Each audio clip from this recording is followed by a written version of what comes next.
بسم اللہ الرحمن الرحیم۔ شروع اللہ کے نام سے جو بڑا مہربان نہایت رحم والا ہے۔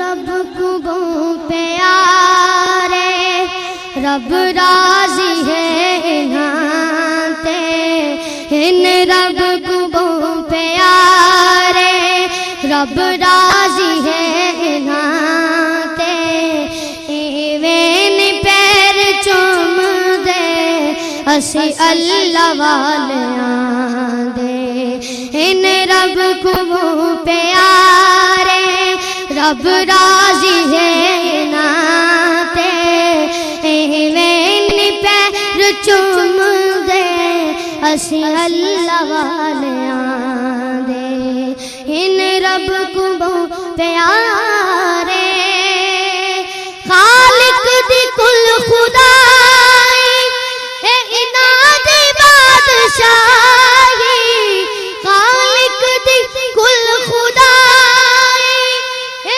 اناد بادشاہی، جو چاو دے نہ کر دے اے دین دے سپاہی، جو چاو دے نہ کر دے۔ سیدنا و مولانا محمدا عبده ورسوله ارسله اللہ بالحق بشیرا ونذیرا وداعیا الی اللہ بإذنہ وسراجا منیرا، اشہد انہ صلی اللہ تعالی علیہ وسلم بلغ الرسالة ونصح الامة وکشف الغمة وجلى الظلمة وجاهد في سبيل الله وعبد ربه حتى أتاه اليقين. اللهم صل على سيدنا محمد وعلى آل سيدنا محمد وبارك وسلم صلاة دائمة مقبولة تؤدي بها عنا حقه العظيم، وعلى آلہ واصحابہ وازواجہ وآل بیتہ واولیاء امتہ اجمعین، اما بعد فاعوذ باللہ من الشیطان الرجیم، بسم اللہ الرحمن الرحیم، ان اللہ وملائکتہ یصلون علی النبی یا ایہا الذین آمنوا صلوا علیہ وسلموا تسلیما، اللہم صل وسلم علی رسولک الکریم وآلہ الطاہرین، اغفر وارحم وانت خیر الراحمین، اللہم صل وسلم علی رسولک الکریم وآلہ الطاہرین، اغفر وارحم وانت خیر الراحمین، اللہم صل وسلم علی رسولک الکریم وآلہ الطاہرین، وانت خیر الراحمین۔ الحمدللہ،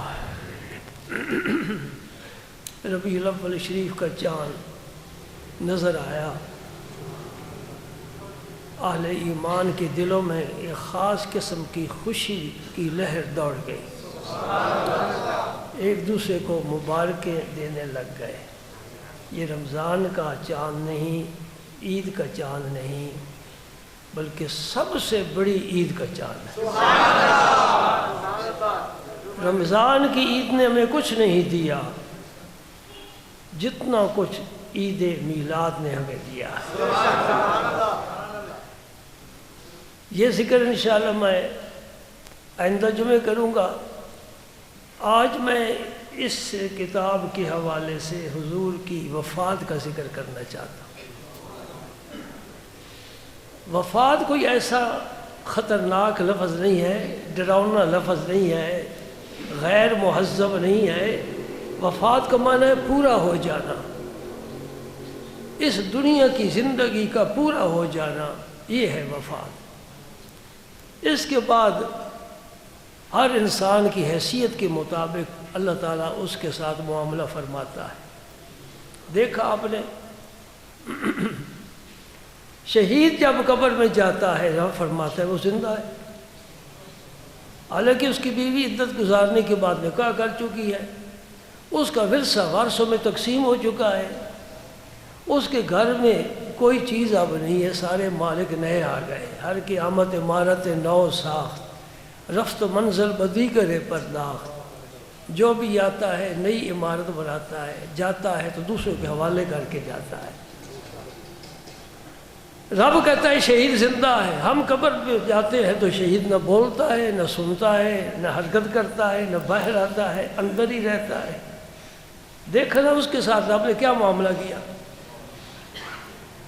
سبحان اللہ۔ ولیوں کے ساتھ اور طرح کا معاملہ ہے اور نبیوں کے ساتھ اور طرح کا معاملہ ہے، اور عوام کا اور معاملہ ہے، مومنین کا اور ہے، کفار کا اور ہے، منافقین کا اور ہے، ہر ایک کی حیثیت کے مطابق اس کے ساتھ سلوک کیا جاتا ہے۔ تو وفات کا معنی کیا ہوا؟ پورا ہو جانا، مدت عمر کا۔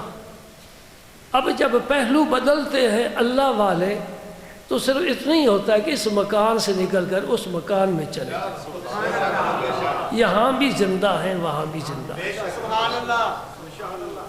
رہ گئی نبیوں کی شان، موسیٰ علیہ السلام کے پاس سے حضور گزرے آپ کی قبر پاک سے، جب معراج پر تشریف لے گئے، حضور نے فرمایا میں نے دیکھا ہے کہ موسیٰ علیہ السلام قبر میں کھڑے ہو کر نماز پڑھے۔ اب کیا نتیجہ آپ نکالیں گے؟ اور جب آپ مسجد اقصیٰ میں پہنچے تو موسیٰ علیہ السلام وہاں بھی پہنچ گئے، جب آپ چھٹے آسمان پر پہنچے تو موسیٰ علیہ السلام وہاں بھی انتظار کر رہے ہیں۔ یہ ہے نبی کی موت۔ اور یہ یاد رکھو کوئی بھی مرنے سے فنا نہیں ہے، تو موت کا معنی فنا نہیں ہے، موت کا معنی پورا ہو جانا مدت عمر کا۔ مسئلہ سمجھ رہے نا؟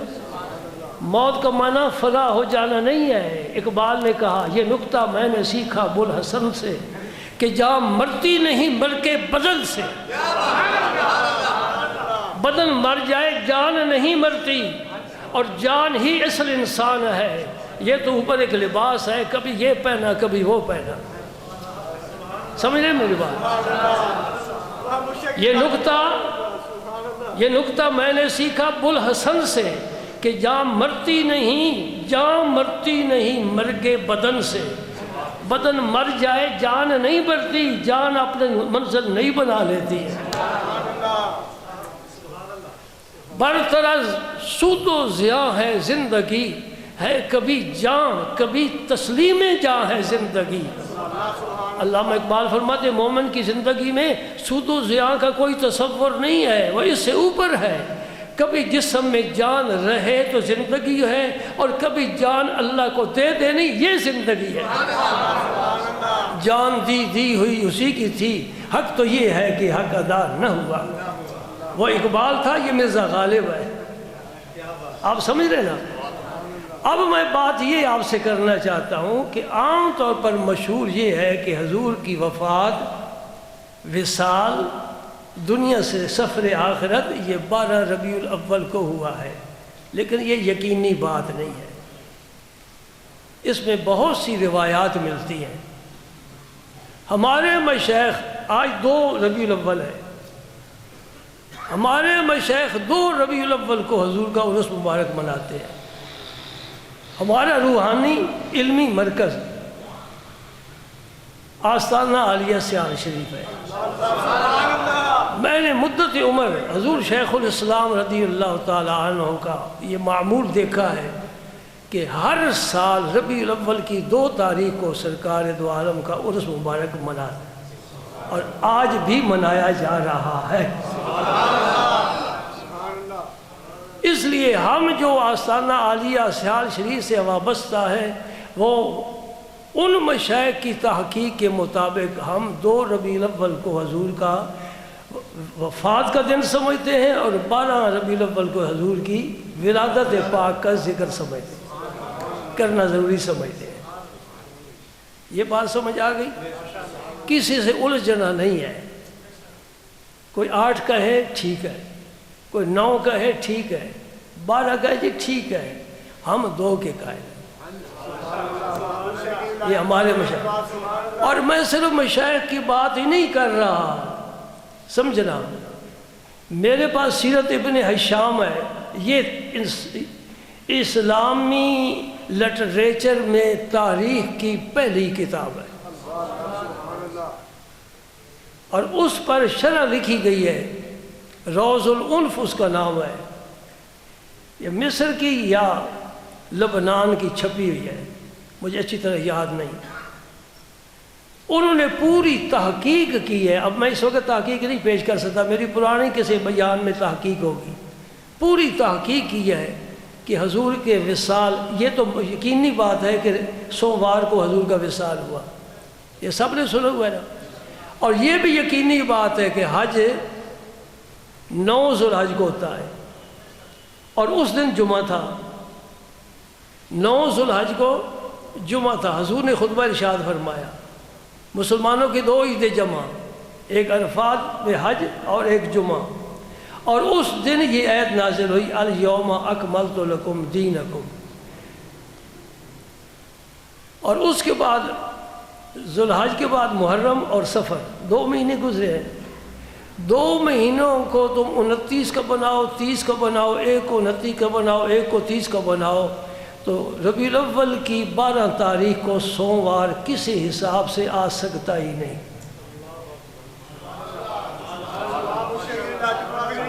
گھر جا کر بے شک حساب کر لینا، میں نے آپ کو حساب بتا دیا آسان سا، میں علماء سے نہیں جھگڑ سکتا، علماء علم والے ہیں، وہ مجھ سے بہت اوپر ہیں، سینئر ہیں، میں ان کے احترام کرتا ہوں، میں تو اپنے مشائخ کی تحقیق پیش کر رہا ہوں، نہیں سمجھے، میں اپنے مشائخ کا عمل پیش کر رہا ہوں، ان کا معمول پیش کر رہا ہوں، اور یہ میں نے اپنی آنکھوں سے پڑھا ہے، وہ اپنی آنکھوں سے دیکھا ہے، دیکھ بھی لیا، پڑھ بھی لیا، یقین کامل ہو گیا، پھر باقی رہ جاتی یہ بات، جب دیکھ بھی لیا، پڑھ بھی لیا، یقین کامل ہو گیا، تو اب میں اس مسئلے کو بڑی جرأت کے ساتھ، جسارت کے ساتھ برسر منبر پیش کر سکتا ہوں کہ 12 ربیع الاول کو حضور کا وصال نہیں ہوا۔ پھر دہراؤں کہ سمجھ گئے ہو، ماشاءاللہ زیرک لوگ بیٹھے ہو، بات کو خوب سمجھتے ہو، یہ اسی سال کی بات ہے نا، کوئی دوسرے سال کی بات نہیں، اسی سال کی بات ہے کہ ذوالحج آپ نے آخری حج فرمایا، اور وہ جمعے کا دن ہے، اس کے بعد چاند نظر آیا کس کا جی؟ محرم کا، پھر چاند نظر آیا سفر کا، پھر چاند نظر آیا ربیع الاول کا، کوئی سالوں کی تو بات نہیں ہے، کیلکولیٹر کی ضرورت ہی نہیں ہے، تھوڑا سا آنکھیں بند کر کے آپ حساب لگائیں تو انشاءاللہ سمجھ آ جائے گی کہ 12 ربیع الاول کو سوموار کسی حساب سے نہیں بن سکتا۔ اب آؤ حدیث پاک کی طرف، وقت بڑا مختصر ہوتا ہے اور بڑا تیزی سے گزر جاتا ہے، ممبر پر بیٹھتا ہوں گھڑی کی رفتار بڑی تیز ہو جاتی ہے، اس کی بات میرے ہاتھ میں نہیں ہے۔ حضرت سیدنا عبداللہ ابن عباس، حضور کی چچا زاد بھائی رضی اللہ تعالی عنہ، ایک دن صحابہ کے مجمع میں بیٹھے ہوئے ہیں، یہ حدیث پاک میرے بالکل سامنے ہے، یہ متفق علیہ حدیث ہے، بخاری مسلم دونوں کی حدیث ہے۔ عبداللہ ابن عباس فرمانے لگے، یوم الخمیس، خمیس جمعرات کو کہتے ہیں جو کل گزر گیا، یوم الخمیس یہ حضور کے وصال کے بہت عرصے کے بعد کی بات ہے، وما یوم الخمیس، پھر فرمانے لگے کون سا یوم الخمیس، ثم بکا، پھر رونے لگ گئے۔ کسی کی یاد آئی ہے نا، بیٹھے بٹھائے درد سے جی تل ملا گیا، یادش بخیر کوئی ہمیں یاد آ گیا۔ عبداللہ بن عباس فرماتے ہیں یوم الخمیس، وما یوم الخمیس ثم بکا، پھر رونے لگ گئے، آنسو بہنے لگ گئے، گریہ تاری ہو گیا، حتیٰ بلّا دمع الحصا، راوی کہتا ہے یہاں تک کہ آپ کی آنکھوں سے نکلنے والے آنسو بہہ بہہ کر انہوں نے سنگریزوں کو، زمین کی سنگریزوں کو تر کر دیا، اتنے آنسو نکلے، یہی نہیں کہ آنسو نکلا وہیں خشک ہو گیا، بہت روئے، سبحان اللہ۔ ابو مسلم احول جو اس حدیث کو روایت کرنے والے ہیں، انہوں نے پوچھا عبداللہ بن عباس سے کہ یا ابن عباس وما یوم الخمیس، یہ جمعرات کے دن کی کیا بات آپ کر رہے ہیں؟ فرمایا اشتد برسول اللہ صلی اللہ علیہ وسلم، فرماتے ہیں کہ اس دن جمعرات کو حضور کی وہ مرض جس میں آپ کا وصال ہوا، وہ درد آپ کو بڑا شدید ہوا تھا، سر مبارک کا درد اور بخار، یہ دو تکلیفیں آپ کو۔ اللہ اللہ، میں ایک بات کہنا چاہتا ہوں، اگر کسی کے سر کو درد ہو وہ 2 نفل شکرانے کے پڑھے، اگر کسی کو بخار ہو 2 نفل شکرانے کے پڑھے۔ آپ پوچھے کیوں؟ ہاں بھئی یہ مجھے وہ تکلیف ہوئی ہے جو اللہ کے حبیب کو ہوئی تھی، یعنی جس طرح اللہ نے اپنے حبیب کو یاد فرمایا، اس طرح آج اللہ مجھے بھی یاد فرما رہا ہے۔ بیماری آتی ہے اللہ یاد کرتا ہے بندے کو۔ ہاں یہ کتاب میں نسخہ نہیں ہے، یہ یہاں کا نسخہ ہے، اور تم بھی اسی جگہ اس کو جگہ دو، سینے میں جگہ دو۔ سر درد ہو 2 نفل پڑھو شکرانے کے، یا اللہ تیرا بڑا احسان ہے، تو نے اپنے حبیب کو سر درد دیا تھا، مجھے بھی دیا ہے۔ اللہ اکبر اللہ اکبر۔ فقیر کی باتیں یاد رکھا کرو، بڑی قیمتی ہوتی ہیں۔ حضرت عبداللہ بن عباس کو بڑا ہی غم لاحق ہوا، وہ پرانی بات یاد کر کے۔ سفر کے آخری دنوں میں حضور کا مرض کا آغاز ہوا، ابتدا ہوئی، اور اتنا شدید درد تھا، اتنا شدید درد تھا کہ صحابہ کرام دیکھتے تھے تو آنکھوں میں آنسو آ جاتے تھے، بخار بڑا شدید تھا۔ ان دنوں میں 17 دن آپ بیمار رہے، 17 دن۔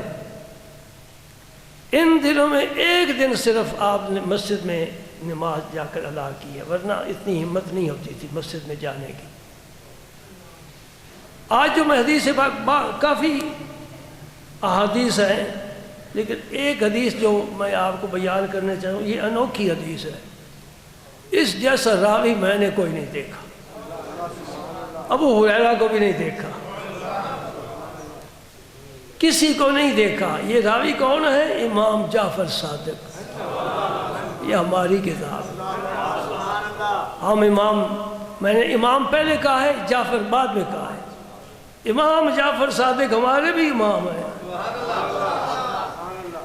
کچھ تو 12 امام مانتے ہیں، میں رسول پاک کی آل کا ہر فرد کو امام مانتا ہوں، ہر فرد کو، کیونکہ ہمارے ترجمان اعلیٰ حضرت فرما گئے تیری نسل پاک میں ہے بچہ بچہ نور کا، تو ہے اہل نور، تیرا سب گھرانہ نور کا۔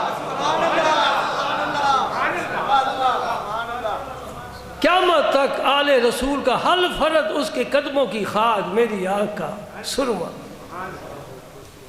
یہ ہے ہمارا عقیدہ، یہ ہے ہمارا عقیدہ، سمجھ رہے ہو؟ خدا کی قسم جو اہل سنت والجماعت نے اہل بیت کی شان سمجھی ہے کوئی نہیں سمجھ سکتا۔ امام جعفر صادق اپنے والد گرامی سے روایت کرتے ہیں، یعنی امام محمد باقر سے، اور امام محمد باقر اپنے والد گرامی حضرت زین العابدین سے روایت کرتے ہیں۔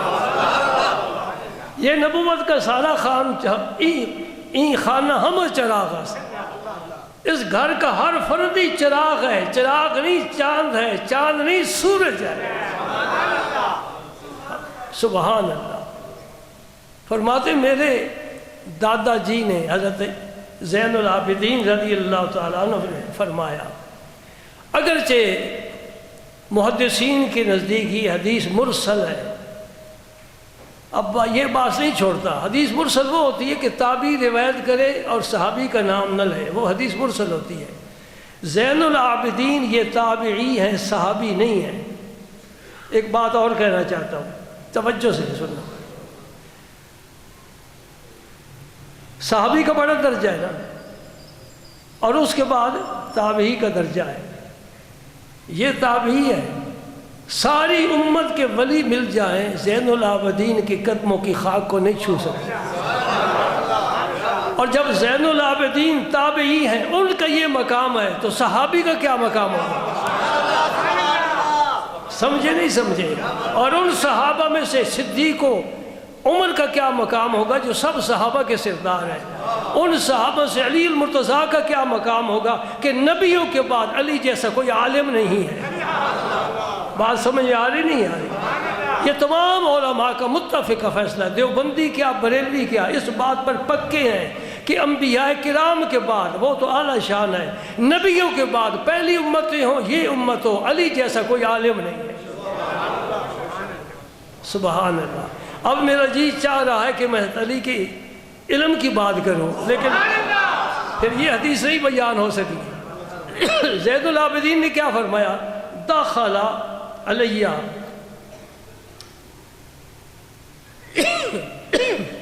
ایک شخص میرے پاس آیا، وہ کہنے لگا الا احدثک عن رسول اللہ، میں رسول پاک کی تمہیں حدیث نہ سناؤں؟ زین العابدین سے کہنے لگے میں حضور کی حدیث نہ سناؤں؟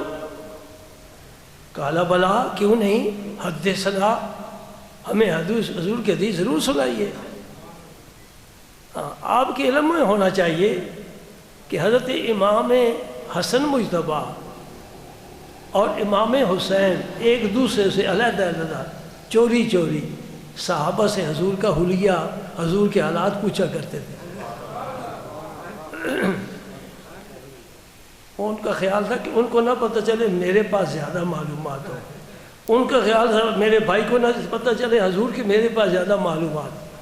ایک دن حضرت علی کے پاس بیٹھے تھے اپنے ابا جان کے پاس، تو حضرت امام حسن نے گفتگو شروع کی تو امام حسین آگے آگے بات کرنے لگے، فرمایا تو مجھ سے پہلے پوچھ چکا ہے، ہاں میں بھی پوچھتا رہتا ہوں، تو بھی پوچھتا ہے، کاش یہی ذوق ہمارے اندر بھی پیدا ہو جائے۔ سبحان اللہ سبحان اللہ سبحان اللہ۔ تو وہ آنے والے صاحب جو حدیث بیان کرتے ہیں کن کو؟ حضرت زین العابدین کو۔ سنو دوستو سنو، جب سرکار بیمار ہوئے حضور کے پاس آپ کی مزاج پرسی کے لیے کون آیا؟ مسجد کے مولوی صاحب بیمار ہو جائے نا، یہ بہت ساری مسجدوں کے نمازی بیٹھے ہیں، مسجد کے مولوی صاحب بیمار ہو جائے محلے کا ایک آدمی بھی پوچھنے کے لیے نہیں آتا۔ یہ بھی آپ کو میں اداس کر رہا ہوں، ایسے ہی ہے نا، تسلیم کرو، میرے کہنے پر نہیں حقیقت کا اظہار کرو۔ مسجد کے مولوی آپ کا 5 وقت نماز پڑھاتا ہے، اگر بیمار ہو جائے کوئی نہیں پوچھتا، دوائی دینا اور کوئی پرہیزی کھانا کھلانا وہ تو دور کی بات ہے۔ ایسا سلوک جو قوم اپنے علماء سے کرے پھر یہی حال ہوگا کہ شراب حرام ہے، سود حرام ہے، رشوت حرام ہے، سارے حرام نسخے استعمال ہو رہے ہیں، کیونکہ ہمارے نزدیک علماء کی کوئی قدر و قیمت نہیں ہے۔ یہ علماء کی کیوں قیمت نہیں؟ اس لیے کہ قرآن کی کوئی قیمت نہیں ہمارے نزدیک۔ بات میں بڑے دکھ سے کر رہا ہوں، آپ میں سے بہت سے ساتھ بیٹھے ہیں جن کی گاڑیاں ہیں، اور جو بھی گاڑی والا ہے اس میں کوئی نہ کوئی سی ڈی کیسٹ ضرور رکھتا ہے کہ سفر میں سنیں گے۔ میرے خیال میں بہت سے کم ایسے آدمی ہوں گے جن کے پاس سی ڈی قرآن پاک کی تلاوت والی ہوگی۔ ٹھیک کہہ رہا ہوں غلط کہہ رہا ہوں؟ یہ ہے ہمارا قرآن کے ساتھ۔ پھر بچہ پیدا ہوا، اس کو ہم نے قرآن پاک حفظ کرایا کہ اسے ڈاکٹر تو انجینئر بنایا، حفظ کرنے کے بعد بھی انجینئر بن سکتا ہے، ڈاکٹر بن سکتا ہے، اور کتنے ڈاکٹر ہیں ایسے۔ قرآن سے بھی پیار نہیں ہے۔ اچھا، آپ کے شہر میں محفلیں ہوتی ہیں کس کی؟ نعت کی۔ کبھی آپ نے سنا ہے کہ قرآن کی محفل بھی ہوئی ہے جہاں پورے ملک سے قاری آئے ہوں اور ان قرآن پڑھا ہو، پورے شہر والوں نے سنا ہو؟ نہیں۔ ہائے اسلام تیرے چاہنے والے نہ رہے، جن کا تو چاند تھا وہ حالے نہ رہے۔ سورہ یوسف قرآن کھول کر جا کر ذرا دیکھنا کتنے رکوع ہیں۔ حضرت عثمان غنی رضی اللہ تعالیٰ نے صبح کی نماز کی 1 رکعت میں پڑھتے تھے، اور حضور نبی پاک صلی اللہ علیہ وسلم سورہ باقرہ، سورہ آل عمران، سورہ نساء، یہ 3 صورتیں قرآن پاک کی صبح کی نماز میں پڑھی ہیں۔ دیکھ لیں کہاں پہنچ گئے۔ قل هو اللہ احد اللہ الصمد اللہ اکبر۔ اے میرے اللہ تو رحم فرما، دعا کیا کرو۔ آج بارشیں کیوں نہیں ہو رہی؟ کوئی دعا مانگنے والے کو کمی تو نہیں کر رہے؟ اس کا تیور بدل گیا، نہیں بھیجتا، نہیں بادل بھیجتا۔ اور سنا موسمیات والے کہہ رہے 2 ماہ اور بھی بارش نہیں ہوگی۔ جی یہ خدا کا غضب ہے، اور ہم بڑے ہی لاپرواہ اور بڑے بالکل لاپرواہ، پرواہ ہی نہیں کسی چیز کی۔ اللہ اکبر اللہ اکبر اللہ اکبر۔ لیکن ایک بڑی مہربانی اس قوم کی، پہلی قومیں نبیوں کو مجنون کہا کرتی تھی، جھوٹا کہا کرتی تھی۔ یہ قوم اپنے علماء کو یہ تو نہیں کہتی، بات نہیں مانتی، سنتی نہیں، یہ قوم نہیں سنتی۔ اللہ ہمارے حال پر رحم فرمائے۔ حضور کی طبیعت ناساز ہوئی تو حضرت جبریل امین پوچھنے کے لیے آئے۔ سمجھے کہاں سے آئے؟ سدرۃ المنتہا سے آئے، مدینہ پاک میں آئے، عرش سے فرش پر آئے، افلاک سے خاک پر آئے۔ نہیں، یہی افلاک ہے جہاں میرا نبی رہتا ہے، وہ عرش معلیٰ ہے۔ جبریل امین آئے، خود نہیں آئے، آ کر عرض کرتے السلام علیکہ ان اللہ ارسلنی الیکا، میرے رب نے آپ کی طرف مجھے بھیجا ہے۔ حضور کی طبیعت ناساز ہوئی تو جبریل امین اللہ کے حکم سے سرکار کی خدمت میں حاضر ہوئے اور عرض کرتے ہیں تکریماً لک و تشریفاً لک، 2 لفظ۔ یا رسول اللہ میں آپ کے پاس اللہ کی طرف سے آیا ہوں، آپ کی عزت اور بزرگی اور شرافت کی وجہ سے آیا ہوں، یعنی اللہ کے نزدیک آپ کی بڑی عزت ہے۔ میں پوچھنے کے لیے آیا ہوں خاصتاً لک، صرف آپ کے لیے۔ یہ سمجھو حضرت ایوب علیہ السلام بیمار ہوئے تو جبریل امین کو اللہ تعالیٰ بھیجتا رہا، جاؤ جا کو پوچھو کیا طبیعت ہے، آج کیسا حال ہے۔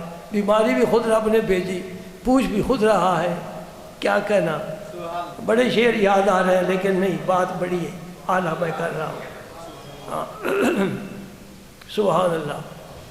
لیکن وہ مرض موت نہیں تھی، اور جب حضرت ایوب علیہ السلام صحت مند ہو گئے، وہ پوچھنے والا سلسلہ بند ہو گیا تو رونے لگ گئے۔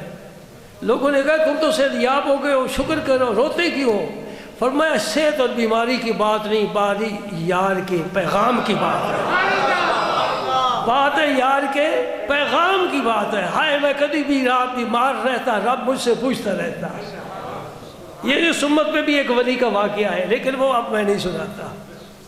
تشریف اللہ کا و تکریم اللہ کا، خاصۃ اللہ کا، صرف آپ کے لیے۔ مرض موت میں کسی پیغمبر کی مرض موت میں جبریل نہیں آئے، حضور کے لیے تشریف حاضر ہوئے۔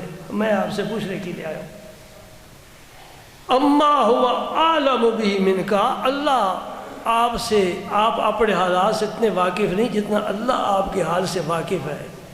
یہ نہیں کہ اللہ کو پتہ نہیں، یہ غالباً جبریل نے ہمارے لیے بات کی ہے کہ حضور پوچھیں گے تو مولوی کہیں گے حضور کو اگر علم ہوتا تو حضور نہ پوچھتے۔ جبریل نے کہا اللہ کو علم ہے لیکن پھر پوچھ رہا ہے۔ اور نکتہ سمجھو، جب تم نہیں سمجھتے چپ رہتے ہو، جب سبحان اللہ کہتے ہو میں سمجھتا ہوں سمجھ گئے ہیں۔ حضور نے جبریل سے شب معراج صف کے دوران جگہ جگہ پوچھا، جگہ جگہ پوچھا، اور وہ مولوی کہنے لگے اگر حضور کو علم ہوتا تو جبریل سے نہ پوچھتے۔ میں کہتا ہوں اگر اللہ کو علم تھا تو کیوں پوچھ رہا ہے؟ اب سمجھو نا، تو پھر کہہ دو سبحان اللہ۔ اب بات سمجھ گئے، یہ سوال کرنا علم کے منافی نہیں ہے۔ اگر کوئی ممتحن کسی سکول میں آ جائے، بچے سے سوال کرے تو کیا سمجھا جائے گا کہ یہ بچے سے پوچھ رہا ہے، اسے پتہ ہی نہیں؟ نہیں، بچے کی قابلیت دیکھنا چاہتا ہے۔ اے جبریل میں تیرا امتحان لے رہا ہوں، تو مجھے سیر کرا رہا ہے، کوئی تجھے بھی کچھ پتہ ہے کہ نہیں؟ مجھے تو سارا کچھ پتہ ہے۔ سبحان اللہ سبحان اللہ سبحان اللہ۔ کیف تاجدو کا، آپ اپنے آپ کو کس حال میں پاتے ہیں؟ یہ جبریل نے حضور سے پوچھا۔ کالا اجتنی یا جبریل مغموما و مکروبا، اے جبریل میں اپنے آپ کو درد میں پاتا ہوں اور غم میں پاتا ہوں۔ تو اظہار غم کرنا شکایت کے طور پر نہیں، یہ اس کا جواز ثابت ہوا، شکایت کے طور پر نہیں، اظہار حال کا، مجھے تکلیف ہے۔ اللہ اکبر اللہ اکبر سبحان اللہ۔ جبریل چلے گئے، یہ نہیں کہا کہ میں اللہ سے عرض کروں گا وہ شفا عطا فرمائے گا۔ دوسرے دن پھر آ گئے، پھر آ کر وہی سوال کیا، یا رسول اللہ کیف تجدونی، اپنے آپ کو کیسا پاتے ہو؟ حضور نے وہی جواب دیا، پھر چلے گئے۔ تیسرے دن پھر آ گئے، پھر آ کے پوچھا، حضور نے وہی جواب دیا، جبریل امین واپس چلے گئے۔ چوتھے دن آئے جبریل امین، میں حدیث پاک پڑھ رہا ہوں اور آپ کے ساتھ ایک فرشتہ تھا، اس کا نام تھا اسماعیل، فرشتے کا، وہ 1,00,000 فرشتوں کا افسر تھا، اور 1,00,000 میں سے ہر فرشتہ پھر 1,00,000 پر ملا۔ ذرا حساب کر کے مجھے بتا رہا، اسماعیل فرشتہ 1,00,000 فرشتہ ساتھ لے کر آیا، اور ان کا وہ افسر تھا، اور ان 1,00,000 میں سے ہر فرشتہ اپنی جگہ 1,00,000 فرشتے کا افسر تھا۔ تو کتنی بڑی اس کی سٹیج، اونچی سٹیج تھی۔ جبریل امین عرض کرتا، یا اللہ یہ فرشتہ ہے، اجازت طلب کرتا ہے۔ فرشتہ اجازت ہے ضرور نہیں، کسی کے گھر فرشتہ بغیر اجازت آ سکتا ہے نا؟ اجازت طلب کی، یہ حضور کی عزت ہے، حضور نے اجازت دے دی، فرشتہ حاضر ہو گیا۔ اس کے بعد جبریل امین عرض کرتے ہیں، یا رسول اللہ یہ باہر ملک الموت بھی کھڑا ہے، حضرت اسرائیل باہر کھڑے ہیں، کچھ توجہ کر رہے ہو؟ نیند تو نہیں آ گئی؟ میں کیا بات کر رہا ہوں؟ نبی پاک کا وہ حجرہ جو 10 ہاتھ لمبا 10 ہاتھ چوڑا تھا، جو ام المومنین حضرت عائشہ کا حجرہ مبارک تھا، یوں کہو حضرت عائشہ صدیقہ کے دروازے کے باہر ملک الموت کھڑا ہے اجازت طلب کرنے کے لیے۔ یہ شان ہے میرے پیغمبر صلی اللہ علیہ وسلم۔ لوگ پتہ نہیں کن وادیوں میں بھٹکتے پھرتے ہیں، اجازت طلب کرتا ہے، حضور نے فرمایا اجازت ہے، آ جائے۔ اسرائیل بھی سرکار کے کا شانہ اقدس میں حضور کی اجازت کے بغیر قدم نہیں رکھ سکتا۔ پھر بھی اگر کسی کی سمجھ میں بات نہ آئے تو کوئی ہمارے پاس علاج نہیں ہے، اللہ اس سے عطا فرمائے۔ اور فرماتے ہیں مستاذن علی آدمی قبل کا، آپ سے پہلے اسرائیل نے کسی سے اجازت طلب نہیں کی، یہ یوں ہی چلے جاتے ہیں، ان کے پاس اجازت نامہ ہمیشہ سب کا ہے، اور آپ کے بعد بھی کسی انسان کے گھر بغیر اجازت سے نہیں جائے گا، بغیر اجازت جائے گا، لیکن یہ صرف آپ کے لیے۔ سبحان اللہ سبحان اللہ۔ اسرائیل نے آ کر سلام عرض کیا، فسلم علیہ، اسرائیل نے حضور کو سلام پیش کیا۔ چھوٹے بڑوں کو سلام پیش کرتے ہیں، چھوٹا بڑے کو سلام پیش کرتا ہے۔ پھر سنو، عرض کرتے ان اللہ ارسلنی الیک، اللہ نے مجھے آپ کے پاس بھیجا ہے، میں خود نہیں آیا، میں خود نہیں آیا، جرأت ہی نہیں کر سکتا، اللہ نے مجھے بھیجا ہے تو میں آیا ہوں، پھر آپ نے اجازت دی ہے تو میں اندر آ گیا ہوں، اب میں اللہ کا پیغام آپ کو پہنچانا چاہتا ہوں۔ کیا فرمایا؟ میرے اللہ نے مجھے حکم دیا ہے کہ میں آپ کی روح مبارک قبض کروں۔ بھائی جو وقت مقرر ہوتا ہے اسی پر اسرائیل آتا ہے، تو پھر کوئی بات چیت کرنے کا موقع ہوتا ہے، بھی ذرا مشورہ کر لوں میں۔ حدیث ساری آپ سمجھتے جا رہے ہیں نا، آپ کے ذہن میں جو نقطے بیٹھتے جا رہے ہیں بڑے خوبصورت نقطے ہیں۔ مجھے اللہ نے حکم دیا ہے کہ میں آپ کی روح کروں، لیکن ساتھ یہ بھی فرمایا ہے اسرائیل پہلے میرے حبیب سے پوچھنا. اللہم صلی علی محمد وآل محمد. سبحان اللہ. اسرائیل جا رہا ہے اور پہلے پوچھنا یا رسول اللہ یہاں رہنا چاہتے ہو تو اگر حضور وہاں رہنا چاہتے تو واپس آ جانا.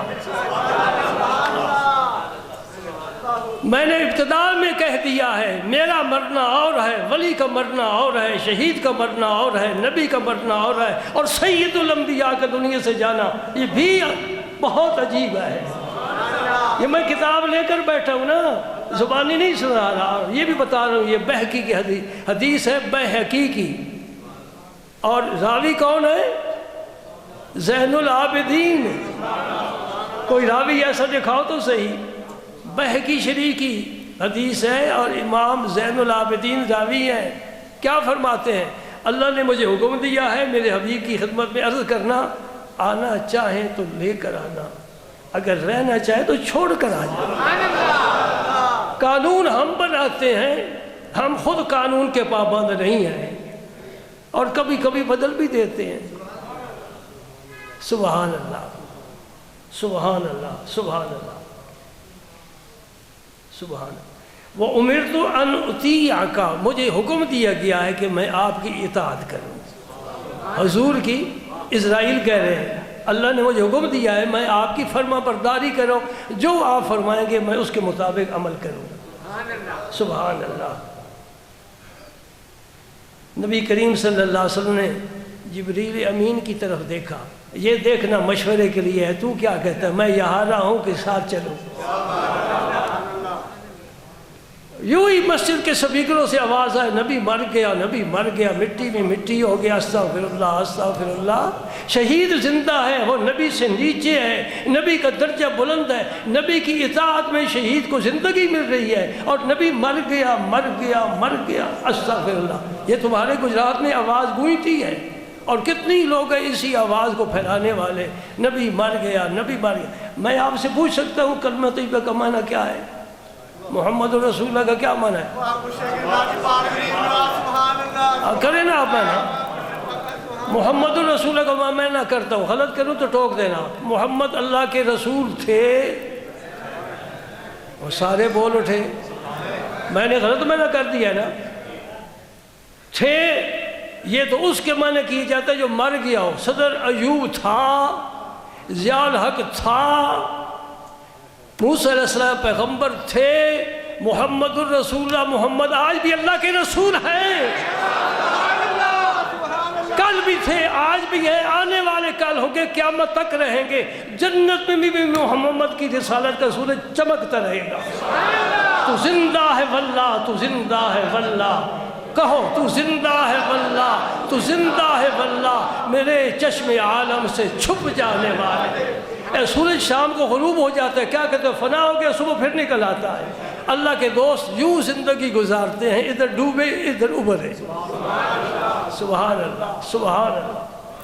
محمد الرسول اللہ, محمد اللہ کے رسول ہیں, کل بھی تھے, آج بھی ہیں, اور قیامت تک آپ کی نبوت کا رسالت کا ڈنکا بجتا رہے گا.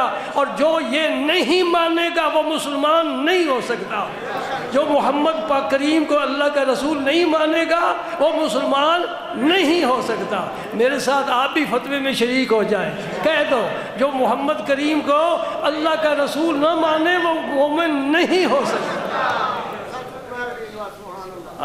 سبحان اللہ, سبحان اللہ. جتنا لا الہ الا اللہ پر یقین رکھنا ضروری ہے اس سے زیادہ محمد الرسول اللہ پر یقین رکھنا ضروری ہے. میں نے زیادہ کیوں کہہ دیا؟ برابر نہیں, زیادہ اس لیے کہ محمد کریم نے ہمیں اللہ کا پتہ بتایا ہے. اللہ کا ذکر بعد میں آیا ہے, محمد کریم پہلے تشریف لائے ہیں اور آ کر بتائے اللہ ایک ہے, اللہ ایک ہے, وحدہ لا شریک ہے. قرآن کی پہلی آیت اتری اقرا بسم ربک الذی خلق, حضور نے آ کر بتایا کہ یہ قرآن ہے. تو حضور کی زبان سے قرآن کا ثبوت ہوا, حضور کی زبان پاک سے رب کی ربوبیت وحدانیت کا ثبوت ہوا.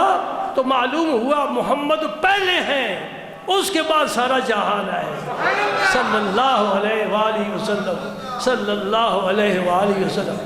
آپ سمجھ رہے ہیں جبریل امین نے کیا عرض کیا جب دیکھا نا کہ سرکار نے میری طرف دیکھا ہے، تیرے دیکھنے کو میں دیکھتا رہوں، قد نرا تقلب وجہک فی السماء، سبحان اللہ، ایک نیا باب کھل رہا ہے، قبلہ تبدیل ہونا چاہیے، نماز پڑھ رہے ہیں حضور اور آسمان کی طرف دیکھتے ہیں، ہم نہیں دیکھ سکتے، حضور کی کچھ خصوصیات ہوتی ہیں، نماز کی حالت میں حضور نے یوں دیکھا، پھر رخ، پھر دیکھا، پھر دیکھا، جبریل جاتے کیوں نہیں؟ جاؤ جلدی جاؤ، میرے یار کو خوشخبری سنا دو، فَلَنُوَلِّيَنَّكَ قِبْلَةً تَرْضَاهَا، پیارے میں تیرا قبلہ بدل دوں گا، یا اللہ اب کیوں نہیں بدلا؟ اس لیے نہیں بدلا کہ تو دیکھتا رہے، میں تجھے دیکھتا رہا، قبلہ تو بدل ہی جائے گا نا، تیرا دیکھنا مجھے پسند آ رہا ہے، کس شوق سے تو دیکھ رہا ہے، تیری نظروں میں کتنی طلب ہے، میں دیکھ رہا ہوں، تو دیکھتا رہے، قبلہ تو میں بدل ہی دوں گا، اور حالت نماز میں قبلہ بدلا ہے، اور ساری صفیں بدل گئی ہیں، پتہ چلا نبی جدھر جاتا ہے ادھر دین جاتا ہے، نبی جدھر جاتا ہے ادھر قبلہ جاتا ہے، نبی جدھر جاتا ہے مرکز ملت جاتا ہے، ہماری پیشانی ادھر جھکیں گی جدھر نبی کی پیشانی جھکے گی، جسے میرے رسول نے قبلہ سمجھا ہے وہ ہمارا قبلہ ہے، وہ ہمارا کعبہ ہے، وہ ہمارا سب کچھ ہے، سبحان اللہ۔ جبریل امین نے دیکھا، حضور نے مجھے دیکھا ہے، آپ مشورہ طلب کرنا چاہتے ہیں تو عرض کرتے ہیں ان اللہ قد اشتاق الی لقائک، یہ بھئی حدیث کے لفظ ہے، عام کتاب نہیں، ان اللہ قد اشتاق، یا رسول اللہ اللہ آپ کی ملاقات کا شوق رکھتا ہے۔ اور یہاں ایک مسئلہ آپ میں نہیں بیان کر سکتا، وقت تھوڑا ہے اور شاید میں بیان کر بھی نہ سکوں، نحن اقرب الیہ من حبل الورید، ہر آدمی کی شاہ رگ سے بھی رب قریب ہے، تو اپنے نبی کے تو بہت ہی زیادہ قریب ہے، جب اتنا قریب ہے تو پھر ملاقات کا شوق کیا ہے؟ سمجھے نہیں سمجھے؟ جو پاس رہے، اب قاری صاحب میرے پاس رہتے ہیں، میں خواہ فون کرتا ہوں قاری صاحب مجھے آپ کی ملاقات کا بڑا شوق ہے، میرے پاس رہتے پاس ہے، جو پاس رہتا ہے اس کی ملاقات کا شوق کیا ہے؟ یہ ایک سوالیہ نشان ہے۔ نبی پاک صلی اللہ علیہ وسلم نے جبریل کے مشورے کو پسند فرمایا، خود بھی آپ چاہتے تھے، تو حضرت اسرائیل سے فرمایا کہ جس طرح تجھے حکم دیا گیا ہے تو میری روح مبارک کو قبض کر لے۔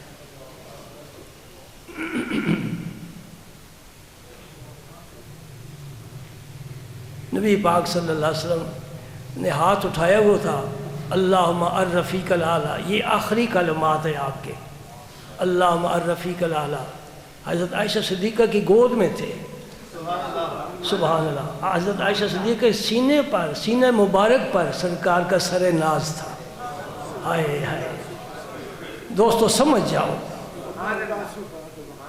آپ کی گھر کی زندگی کتنی خوبصورت ہونی چاہیے۔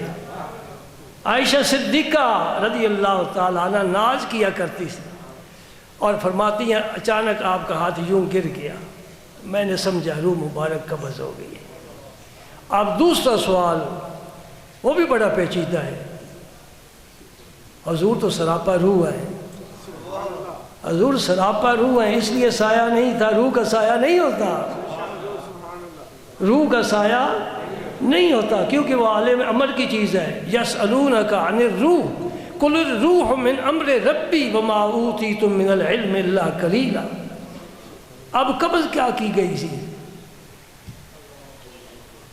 یہ انشاءاللہ کبھی پھر یا اس دن بتاؤں گا جس دن میری روح قبض ہوگی، میں بتاؤں گا روح کیسے قبض ہوتی ہے، جس کی ہو جاتی میں بتا نہیں سکتا کیونکہ وہ گیا، آپ پچھلے ہو گئی وہ نہیں بات سنے گا۔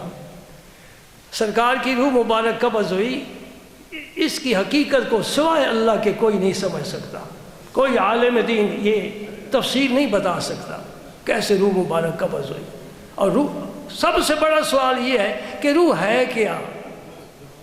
جب آتی ہے تو جسم کا کارخانہ چلنے لگ جاتا ہے، چلی جاتی ہے تو ہر چیز جام ہو کر رہ جاتی ہے۔ روح کیا چیز ہے؟ آج دیکھ فلسفی یہ مسئلہ حل نہیں کر سکے، اس لیے رب نے بھی فرمایا تھا قل الروح من امر ربی، یہ میرے رب کا امر ہے، اللہ کے امر کو کیا سمجھے۔ یہ آخری بات حضرت ام المومنین کی حجر مبارک سے آواز آئی، پھر تمام خاندان عالی شان اکٹھا ہو گئے، ازواج مطہرات بھی جمع ہو گئی، آل پاک بھی جمع ہو گئے، حضرت علی المرتضیٰ بھی موجود تھے اس موقع پر۔ تو آپ کے حجر مبارک کے کونے سے آواز آ رہی ہے، کسی نے دیکھا نہیں کون ہے بولنے والا، اس نے تعزیت کی ہے اور ایسے الفاظ کہے ہیں کہ جس سے آدمی کو تسلی ہو۔ تعزیت کا معنی تسلی، یہ جو تعزیت کے اشتہار آپ دیکھتے ہیں نا کالے کالے، تو پھر جہاں یہ مجلس ہوتی ہے وہاں ماتم ہوتا ہے، مجھے سمجھ نہیں آتی کہ یہ تعزیت کیسی ہے۔ تعزیت کا معنی دوسروں کو تسلی دینا، معاملہ ہو گیا صبر کرو صبر کرو صبر کرو، اللہ تعالیٰ صبر پر بڑا اجر دیتا ہے۔ یہ باتیں کوئی حجر مبارک کے کونے سے کہہ رہا ہے اور سب افراد خانہ سن رہے ہیں، لیکن پتہ نہیں یہ کون ہے، کدھر سے آواز آتی ہے۔ حضرت علی المرتضیٰ رضی اللہ تعالیٰ عنہ نے فرمایا اتدرون من ھذا، تمہیں پتہ ہے یہ کون آواز دے رہا ہے؟ فرمایا هو الخضر علیہ السلام۔ حضرت خضر علیہ السلام فوری طور پر پہنچ گئے اور آ کر تمام خاندان نبوت کی تعزیت فرمائی۔ اس سے معلوم ہوا کہ خضر علیہ السلام موجود ہیں۔ خضر السلام اس وقت بھی موجود تھے، آج بھی موجود ہیں۔ دو نبی آسمانوں پر زندہ ہیں، دو نبی زمین پر زندہ ہیں، حضرت عیسیٰ علیہ السلام اور حضرت ادریس علیہ السلام، یہ آسمانوں پر زندہ ہے، اور حضرت خضر علیہ السلام اور حضرت الیاس علیہ السلام، یہ دو پیغمبر زمین پر زندہ ہیں، اور اللہ پاک نے جو ان کی ڈیوٹی لگائی ہے وہ اللہ تعالیٰ ہی بہتر جانتا ہے۔ خضر علیہ السلام کے ساتھ بہت سے ولیوں کی ملاقاتیں ہوئی ہیں، بہت سے ولیوں کی ملاقاتیں ہوئی ہیں، اور وہ مختلف مقامات پر تشریف لے جاتے ہیں۔ یہ مختصر سا میں نے حال آپ کے وفات کا نہیں پیش کر سکا، لیکن اس حدیث پاک کو الحمدللہ میں نے مکمل بیان کر دیا ہے۔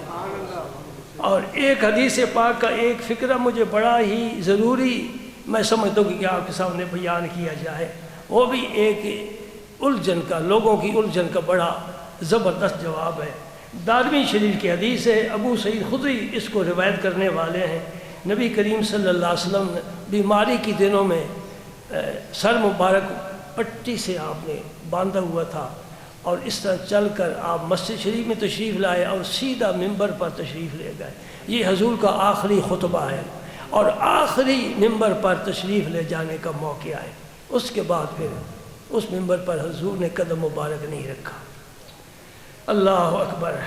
تو صحابہ کرام جو مسجد میں مختلف جگہ بیٹھے تھے وہ سارے اکٹھے ہو گئے آپ کے خطبہ سننے کے لیے۔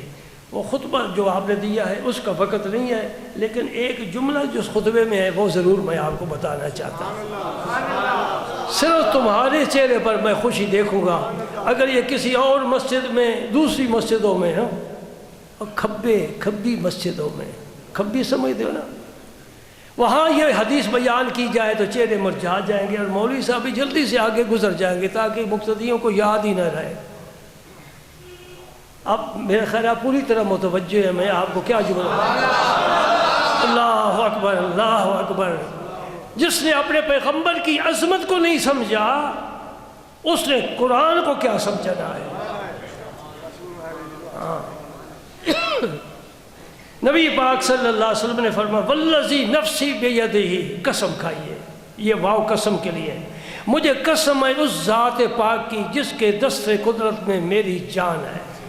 حضور کا بڑا پیارا یہ انداز ہوتا تھا، اب قسم واللہ باللہ تاللہ اس طرح کی قسم نہیں استعمال پر، یوں فرماتے والذی نفس محمد بیدہ یا والذی نفسی بیدی انی لانظر الی الحوض من مقامی ھذا۔ پہلے میں آپ سے یہ پوچھتا ہوں کہ حوض کوثر کہاں ہوگا؟ اللہ اکبر۔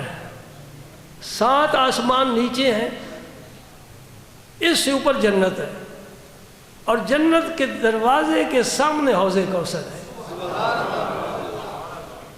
اور اس کی لمبائی چوڑائی کتنی ہے؟ مکہ مکرمہ سے جتنی فاصلہ بیت المقدس ہے، اس زمانے میں جو سفر کرتے تھے سفر کا انداز مختلف تھا، گھوڑے پر سفر، اونٹ پر سفر۔ مکہ مکرمہ سے تجارت کے لیے قافلے شام جاتے تھے، 1 ماہ کے بعد وہاں پہنچتے تھے، 1 ماہ کے بعد واپس آتے تھے۔ تو گویا مکہ مکرمہ سے حرم پاک سے مسجد اقصیٰ تک جتنی مسافت ہے اتنا میرے نبی کا حوض ہے۔ سمجھ گئے نا؟ چھوٹے لوگوں کے چھوٹے برتن، بڑے لوگوں کے بڑے برتن۔ مسجد کا حوض 10 ہاتھ چوڑا، 10 ہاتھ لمبا، کہتے ہیں دا در دا۔ یہ مسجدوں میں حوض ہوتے ہیں۔ میں نے سب سے بڑا حوض جو دیکھا ہے نا، ہے خالی، لیکن کسی زمانے میں اسے باولی کہتے ہیں، انڈیا میں وہ حوض دیکھا ہے۔ تقریباً یہ سارا دارالعلوم اس حوض کے اندر آ جائے۔ کس کا ہے؟ محبوب الہی کا، خواجہ سید محمد نظام الدین اولیاء کا، اسے باولی کہتے ہیں۔ اتنا بڑا، کسی زمانے میں بھرا ہوا ہوتا تھا، سیڑھیاں اترتی ہیں نیچے۔ اس سے بڑا حوض میں نے زندگی میں نہیں دیکھا۔ تو حوض کوثر وہاں ہے 7 آسمانوں سے اوپر، اور نبی پاک کیا فرما رہے ہیں؟ قسم کھا کر فرما رہے ہیں تاکہ کسی کو شبہ نہ رہے۔ میں پھر پڑھتا ہوں عبارت دارمی شریف کی، والذی نفسی بیدہ انی لانظر الی الحوض من مقامی ھذا۔ لوگوں، صحابہ، میرے صحابوں، عاشقوں، پروانوں، میں یہاں منبر پر کھڑا ہو کر اس وقت حوض کوثر کو دیکھ رہا ہوں۔